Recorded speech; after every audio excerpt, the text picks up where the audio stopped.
All right, my Sorare MLBers, game week 8 starts in about 12 or 13 hours. We're going to get you ready with the top 10 hitters, top 10 starters, and top 10 relievers. Thanks to all my new Patreon subscribers. We have Patreon-only content available. This gives you access to my full Google Sheet. You get an organizational tool to help you figure out who you have in your gallery and where you can place them. And you also get access to our Discord channel where we discuss everything. You can screenshot your lineup for me and I can give you some feedback on it. Discord's been really active in the last couple days, so welcome to all my new Patreon members. If you're interested, it's only $5 a month, gets you all that stuff. And just to give you some idea what you're looking at here, when you get to the Patreon site, shows you how to sort the data once you get access to the sheet, and then also has an organizational tool that I've shared to help people get everything organized. And then we do have a Discord server, so you can get in that too if you like. I'll throw through your top 10s for game week 8, starting with your starting pitchers. All right, as you can see here, 9 of the 10 are confirmed.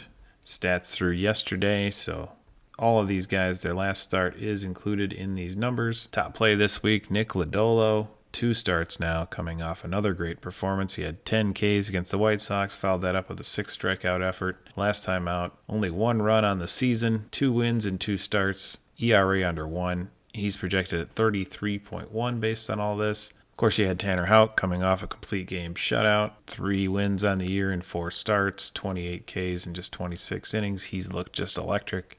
This is the best stretch of his career, 31.93 on the projection for him, pitching in Cleveland, good pitcher's park. Freddie Peralta, the only unconfirmed, he's scheduled for Wednesday. Brewers play 4 in Pittsburgh. He already has 2 wins on the year, 33 Ks in just 23 innings. This guy's a stud, 31.26 for Peralta. Ranger Suarez in the midst of the best 4-game stretch of his career. He did get the Rockies last time out, so maybe take that with a grain of salt, but I think he went 8, struck out 9.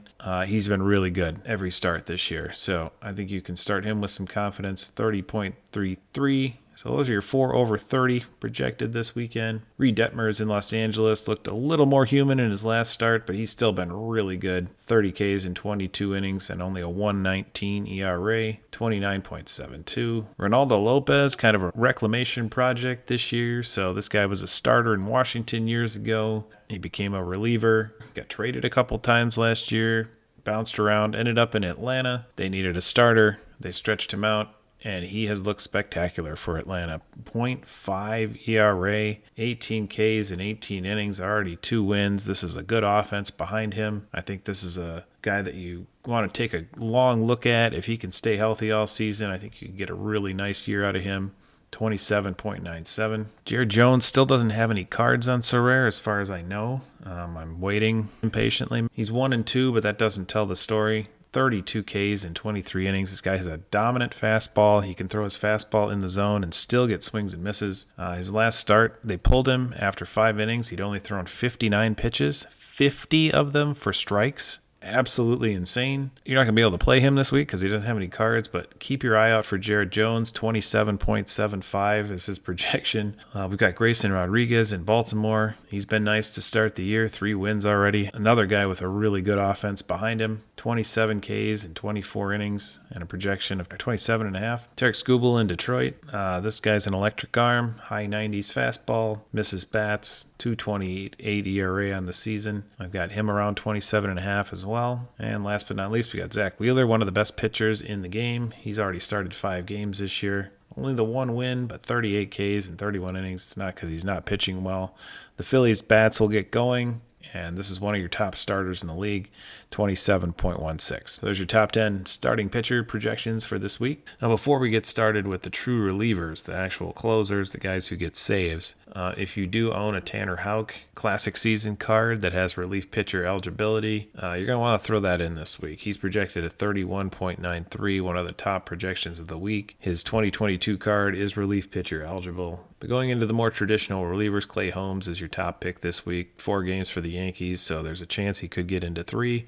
His point per appearance on the year is very good. That would give him in that 50.6 range, putting him well above everybody else. James McArthur in Kansas City, also with 4 games. Not as effective as Holmes, but pretty good, 37.8. Reed Garrett's more of a long reliever for the Mets. He has 21 strikeouts in just 10 2/3 innings, so he's been really effective. Hasn't given up an earned run yet this year, and has 3 wins on the ledger already. Abner Uribe in Milwaukee has 2 wins and 3 saves in just 10 innings on the year. Looks like the Brewers are kind of moving him out of the 9th inning role. He's pitched more in the 7th and 8th, but he usually comes in when they're ahead. A 4-game set for the Brewers in Pittsburgh. Uribe, if you can get into 3 of those, could get you in the mid-30s. Mason Miller's just been electric in Oakland. 17 strikeouts in 9 innings. This is the guy that throws 103, 104. Nobody can touch him. Pitching in a good park. 35 about for his projection as well. And that's based on just 2 games. Griffin Jacks, 4-game set for Minnesota. He's already been in 10 games this year. He is their closer right now with Duran injured. 11.1 per appearance. Possibly he gets into 3. He didn't pitch today, so that's good. 34.83. Jimmy Garcia has been filling in for Jordan Romano, while he was out injured. Romano is now back, so I don't think you can expect any saves from Garcia going forward. But in 10 innings, he has 14 Ks. That's very good. He's only got a .87 ERA. Also excellent. 12.4 points per appearance. If he can get 3, he can get you into the 30s. Jose Alvarado in Philly. He's clearly their closer, although he hasn't been super effective so far. 5.19 ERA. Doesn't look great, but he does have 4 saves, 10 appearances already. Phillies have a 4-game week, so if he can get into 3 games, he can get you over 30. And then Class A in Cleveland has been very good. ERA under 1. Cleveland with a 3-game set, and Class A's projection right at 33. Let's talk some hitting. So which hitters do you want for game week 8? I want hot hitters.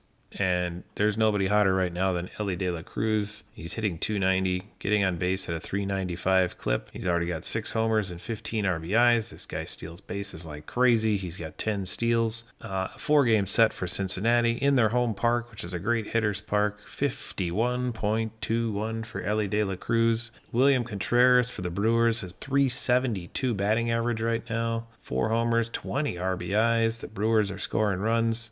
They go on the road to Pittsburgh for a 4-game set. 48.05 for Contreras. Another Cincinnati Red, Spencer Steer, .324. 3 homers, 18 RBIs. He's got 4 steals. 2.68 points per plate appearance. Very, very good for him. 4-game set for the Reds at home. 45.96. Juan Soto for the Yankees has looked spectacular so far this year. A .354 batting average. New York gets a 4-gamer against Oakland's weak pitching staff. 45.51 for Soto. Fernando Tatis Jr. for San Diego goes to Coors Field in Colorado, the best hitter's park in the league. He's off to a good start. Couple of steals, couple of homers, 14 RBIs. Could be a big series for him in Coors. 44.36. Mookie Betts may have cooled off a little bit, but still numbers look great on the season. Hitting at the top of that potent Dodger lineup. Only 3 games for Betts, but even with the 3 games, he's the only guy in the top 10 that has 3 games. Could get you 42.48 projection with just 3 games. That's impressive. Sal Perez for Kansas City. Great start for him. .342 average. He's already got 6 homers, 22 RBIs. I don't think you can put him on the bench. He plays every day. He's either catching or he's a DH. So unlike most catchers getting days off, he will be playing most of these games. 4 games for Kansas City. They're playing at home. They're in a good park. 41.76. Teammate Bobby Witt Jr., guy who can steal bases. He hasn't even really gotten it going yet. He's still up here in the top 10. 4 homers, only 8 RBIs. I mean, these numbers are going to go up. He's a really good player. 2.31 points per plate appearance. Hits near the top of the order, though, and with the 4 games, 41.71. The number 9 guy is Bryce Terang of the Brewers. This guy couldn't hit a lick last year, and he is on fire to start the season. A .323 average. He actually stole his 10th base today. These numbers are through yesterday. Those steals really help your score, and he is stealing at a crazy high clip. He hit a home run over the weekend, 9 RBIs, scored 11 runs. He's playing pretty much every day. I thought he'd be a platoon, but he's kind of beat out Joey Ortiz for the full-time at-bats, and he's earned it. 2.59 points per plate appearance with all those steals. 4 games for the Brewers, 40.18 for Terang. Ha-Seong Kim, another San Diego Padre, going to Coors Field. Just a .232 batting average, but he's walking a lot, so .340 on base. He's got 4 steals. It's near the top of the order. He's scoring some runs, driving in some runs. 4-game set for the Padres, and he's at 39. So that's your top 10. You see Ozuna hanging out here at 11. If you want the full sheet, obviously you can subscribe to my Patreon. You get full sheet access. You can tailor it to your own lineup. One of the features we've added is this sheet, which has tabs for each position. You can go ahead and put all the players in your collection in the sheet, alphabetize it, add their projections, and then this just calculates your projection based on my projection and your bonus that your card would have. And then you can discern whether it's an in-season card, and when you use it, you can mark it as used. All part of the Google Sheet access. We've got our first handful of Patreon members. It's kind of a passion project for me. I love doing this stuff, and it's nice to feel like all this is appreciated. So thank you all who've subscribed so far, and will do so in the future. Appreciate you watching. Good luck in Game Week 8.